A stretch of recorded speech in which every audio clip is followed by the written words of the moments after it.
మాతచ్చ పార్వతీదేవి పితాదేవి మహేశ్వర జై కాల్బేరు. ఈరోజు మనము యాదగిరి గుట్ట గురించి కొన్ని ముఖ్యమైన విశేషాలు తెలుసుకున్నాం. యాదగిరి గుట్టలో కొన్ని ముఖ్యమైన అంశాలు ఉన్నాయండి. అవి ఏమిటనగా యాదగిరి గుట్ట ఒక గిరి ప్రదక్షిణ చాలా అపురూపమైనది. అలాగే అక్కడున్న పంచనారసింహ రూపాల గురించి తెలుసుకుందాం. అయితే యాదగిరి గుట్ట ఒక గిరి ప్రదక్షిణ చాలా అపూర్వమైనది, ఇంకా చాలా మహిమ గలది. యాదాద్రిలో గిరి ప్రదక్షిణ చాలా అపూర్వమైన ఘట్టం, చాలా మహిమతో కూడినది కూడా. అయితే ప్రతి మాసంలో స్వామివారి నక్షత్రం ఉంది కదండి, మనకు అందరూ తెలుసు. స్వామివారి నక్షత్రం ఏంటి? స్వాతి నక్షత్రం. అయితే స్వాతి నక్షత్రంలో ప్రతి మాసంలో స్వాతి నక్షత్రం రోజున ఇక్కడ యాదాద్రిలో భక్తులు గిరి ప్రదక్షిణ చేస్తారు. అంటే స్వామివారి నక్షత్రం ఉంది కదా, స్వాతి నక్షత్రం. అయితే ఆ స్వాతి నక్షత్రం ఏదైతే వస్తుందో ప్రతి మాసంలో, అయితే ఆ రోజున భక్తులు ఇక్కడ స్వామి యొక్క గిరి ఉంది కదండి, యాదగిరి గుట్ట. అయితే ఆ గుట్టన గిరి, అయితే ఆ గిరి ప్రదక్షిణ అది చేస్తుంటారు అనమాట. అయితే ఈ గిరి ప్రదక్షిణ చేయడం వల్ల సర్వ కార్యసిద్ధి, రోగ నివారణ, సత్సంతాన ప్రాప్తి కలుగుతుంది. అయితే ఈ గిరి ప్రదక్షిణ ఎన్ని కిలోమీటర్ ఉంటుందండి అని మీరు అనుకోవచ్చు.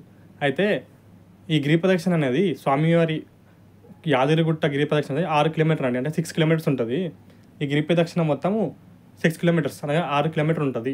అయితే 6 కిలోమీటర్ల దూరం ఉన్న ఈ ప్రదక్షిణ క్రమంలో భక్తులు పంచనారసింహాలు దర్శించుకుంటారండి. అంటే యాదగిరిగుట్ట అంటే ఏందండి, మనకు తెలిసింది పంచనారసింహ క్షేత్రం. అనగా ఇక్కడ నరసింహస్వామి వారు పంచరూపాల్లో ఇక్కడ స్వామివారు కొలువైనారు. మనం ఇంతకుముందు పాత వీడియోలు తెలుసుకున్నాం కదండి, జ్వాల నరసింహస్వామి, యోగ నరసింహస్వామి, గండవీరుణ నరసింహస్వామి, లక్ష్మీ నరసింహస్వామి అని కొన్ని ముఖ్యమైన 5 రూపాల్లో స్వామివారి ఇక్కడ వెలిసారు స్వయంభూగా. అది కూడా అర్థం చేసుకోండి, స్వయంభూగా స్వామివారి ఇక్కడ వెలిసారంటే అక్కడ ఉన్న పంచనరసింహ రూపాలకి ఎంతటి పవర్ ఉన్నది, ఎంతటి శక్తి ఉంటుందో మీరే ఊహించుకోండి. అయితే ఈ గిరి ప్రదక్షిణ 6 కిలోమీటర్ ఉంటుందండి. అయితే ఈ గిరి ప్రదక్షిణలో మొత్తం మనం పంచనరసింహ స్వామి స్వరూపాలను మనం దర్శించుకుంటాం అనమాట. అంటే మనం వెళ్ళే దారిలో పంచనరసింహ స్వరూపులు ఒక దర్శనం అనేది మనకి కలుగుతుంది. అయితే యాదాద్రికి క్షేత్రపాలకుడు ఎవరు? మన హనుమంతుల వారు. అయితే యాదాద్రి క్షేత్రపాలకుడు ఆంజనేయుడు ఆయన ఆజ్ఞ మేరకే ఇక్కడ యాదవ మహర్షి తపస్సు చేశాడు. అంటే యాదవ మహర్షి నరసింహస్వామిని సాక్షాత్కారం పొందడానికి ఆలోచిస్తుండగా హనుమంతుల వారే యాదవ మహర్షికి పలానా చోటు ఇక్కడ యాదాద్రి గుట్ట మీద మీరు తపస్సు చేయనగా యాదవ మహర్షి ఇక్కడ తపస్సు చేశారు.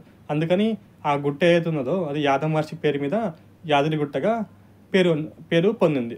అయితే యాదవ మహర్షికి హనుమంతుల వారు చెప్పారనమాట, ఈ యొక్క కొండ ప్రాంతంలో ఈ యొక్క సింహ ఆకారం ఉన్న ఈ గుట్ట మీద మీరు తపస్సు చేయమని. అయితే ఇక్కడ హనుమంతుల వారు ప్రసన్నాంజనేయుడు అండి. అయితే మనము ఇక్కడ ఇక్కడ ఉన్న అంజనకి మనము మనకు ప్రదక్షిణ చేసి ఎటువంటి కోరికలు ఉన్నా కూడా అవి నెరవేరుతాయి. ఇక్కడ ఏంటంటే మనము యాదాద్రిలో ప్రసన్నాంజనేయుని గుడి ఉంది కదండి. అయితే ఇక్కడ ప్రసన్నాంజనేయుని మనం దర్శించుకోవచ్చు, ఆంజనేయ స్వామిని. అయితే ఆ ప్రసన్నాంజనేయ స్వామి ఉన్న దగ్గరనే మనకి అక్కడే గండభైరుండ స్వామి దర్శనం కలుగుతుంది. అంటే నరసింహస్వామి యొక్క గండభైరుండ స్వరూపము ఇక్కడే మనకి ఆంజనేయ స్వామి దగ్గరే మనకి స్వామివారు దర్శనమిస్తారన్నమాట. అయితే ఆయనకు ప్రదక్షిణాలు చేస్తే ఎటువంటి రోగాలైనా కానీ, భూత పేత పిశాచ బాధలైనా కానీ తొలగిపోతాయి. ఇంకోటి మరీ ముఖ్యమైనది ఏంటంటే దక్షిణాభిముఖంగా నరసింహస్వామి వారు దక్షిణాభిముఖంగా కొలువైన రూపం యోగ నరసింహస్వామి. నరసింహస్వామి వారు పంచరూపాలు అక్కడ కొలువై ఉన్నారు కదా. అయితే ఇక్కడ దక్షిణాభిముఖంగా ఉన్న రూపము యోగ నరసింహస్వామి. అయితే యోగ నరసింహస్వామి అన్న యోగానంద నరసింహస్వామి అన్న ఒకటే అండి. అయితే ఇక్కడ యోగానంద నరసింహస్వామి దక్షిణాభిముఖుడై యోగముద్రలో జ్ఞానదాయకునిగా ప్రసిద్ధి పొందాడు. ఇక్కడ మనకి యోగానంద నరసింహస్వామి యొక్క రూపం చూసుకున్నట్లయితే దక్షిణాభిముఖంగా జ్ఞానప్రదాయుడిగా ఇక్కడ మనకి దర్శనమిస్తాడు. అలాగే దేవప్రాచి దిశలో వెలిసిన లక్ష్మీనరసింహస్వామి దర్శన మాత్రంలోనే కోరికలు నెరవేరుస్తాడు. ఇక్కడ మనకి ఆంజనేయ స్వామి, ప్రసన్నాంజనేయ స్వామి వారి గుడి దగ్గరే మనకి గండభైరుండ నరసింహస్వామి దర్శనమిస్తారు. అలాగే ఇక్కడ యోగానంద నరసింహస్వామి వారేమో ఇక్కడ దక్షిణాభిముఖంగా కొలువై ఉన్నారు. అలాగే మనం చూసుకున్నట్లయితే ఇక్కడ మనకి ముఖ్యంగా లక్ష్మీ సమేతుడై కోరిన వరాలు తీర్చే స్వామి, అలాగే ఎటువంటి కార్యమైనా సిద్ధింపజేసే స్వామి మన లక్ష్మీ నరసింహస్వామి వారు దర్శనం మాత్రమే ఎటువంటి కోరికలున్నా తీరుతాయి. అలాగే ఎంతటి కోరిక అయినా స్వామివారు తప్పకుండా నెరవేరుస్తారండి ఇక్కడ నరసింహస్వామి వారు. అలాగే మనకి ఇక్కడ కొండ మీద 2 శిలాఫలకాలు ఉన్నాయండి. ఈ యొక్క 2 శిలాఫలకాల మధ్య సర్పాకారంలో శ్రీ చూర్ణరేఖను దర్శించు ఉన్న రూపం జ్వాలా నరసింహస్వామి మూర్తి అనమాట. అంటే ఇక్కడ కొండ మీద 2 శిలాఫలకాలు ఉన్నాయి. ఆ శిలాఫలకాల మధ్య మనకు ఒక సర్పాకారం అనేది కనబడుతుంది. అంటే పాము ఒక ఆకారం సర్పం ఏదైతుందో దానికి ఒక ఆకారం కనబడుతుంది. ఆ ఆకారంలో శ్రీ చూర్ణరేఖను ధరించి ఉన్న రూపంలో జ్వాలా నరసింహస్వామి వాళ్ళు దర్శనమిస్తారు. అంటే ఇక్కడ జ్వాలా నరసింహస్వామిని ఎలా దర్శించుకోవాలంటే మనకి 2 శిలాఫలకాలు ఉన్నాయి. ఆ శిలాఫలకాల మధ్యలో సర్పాకారంలో ఉన్న ఒక రూపం కనబడుతుంది. అయితే సర్పాకారంలో శ్రీ చూర్ణరేఖను ధరించి ఉన్న జ్వాలా నరసింహస్వామి వారు మనకి చూడవచ్చు ఇక్కడ. అయితే ఈ సర్ప ఆకారంలో ఉన్న జ్వాలా నరసింహస్వామి గురించి నేను మరుసటి వీడియోలో క్లుప్తంగా చెప్తాను. అయితే ఇక్కడ ఇదే యాదాద్రి కొండంతా ఆవరించి ఉన్న మహారూపం ఉగ్ర నరసింహస్వామి రూపం అనమాట. అయితే ఇప్పటికి ఏం తెలుసుకున్నాము, యోగానంద నరసింహస్వామి అంటే యోగముద్రలో దక్షిణాభిముఖుడై కోరిన వరాలు తీరుస్తాడు స్వామి. అంటే ఇక్కడ యోగానంద నరసింహస్వామి దక్షిణాభిముఖంగా ఇక్కడ కొలివి ఉన్నారు.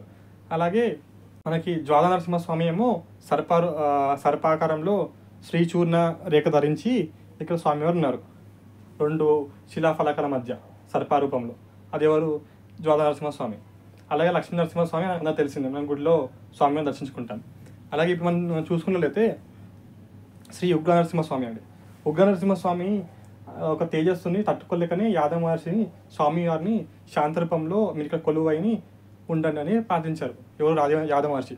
అంటే యాదవ మహర్షికి స్వామివారి ఉగ్రరూపంలో దర్శించినప్పుడు ఆ ఉగ్రరూపాన్ని ఆ తేజస్సుని తట్టుకోలేక స్వామి మీరు శాంతించి నాకు కరుణ చూపి లక్ష్మీ సమేతుడిగా మనోహరంగా చిన్మయ నవ్వుతో మీరు ఇక్కడనే శాంతంగా సౌమ్యంగా ఇక్కడే ఈ కొండ మీద వెళ్ళాలి అనగా ప్రార్థించగా ఉగ్రరూపుడు నరసింహస్వామి లక్ష్మీ నరసింహస్వామిగా వెలిచారు.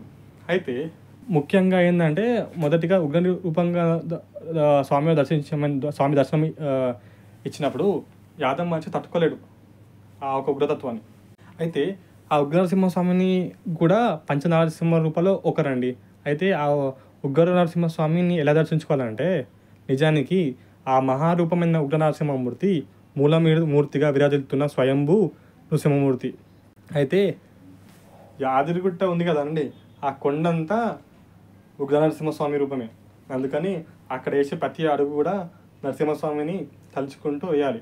ఎందుకంటే అంతటి ఉగ్రమూర్తిని చూడలేకనే యాదవ మహర్షి శాంతరూపంగా ఈ యొక్క కొండ మీద లక్ష్మీ సమేతుడిగా మీరు వెళ్ళాలి అని కోరాడు.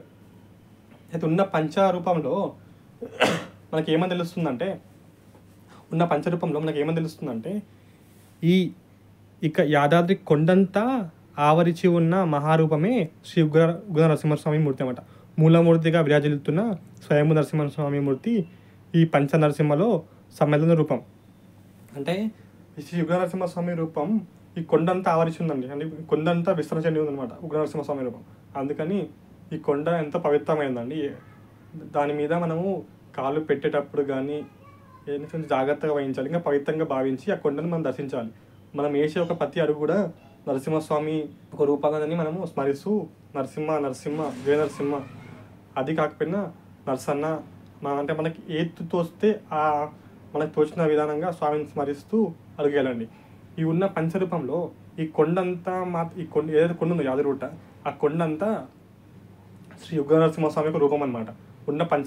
ఈ ఉగ్ర నరసింహస్వామి రూపం కూడా ఉన్న పంచ రూపాల్లో ఒక రూపం అదండి. జయ నరసింహస్వామి, జయ నరసింహ, జయ జయ నరసింహస్వామి, జయ నరసింహస్వామి.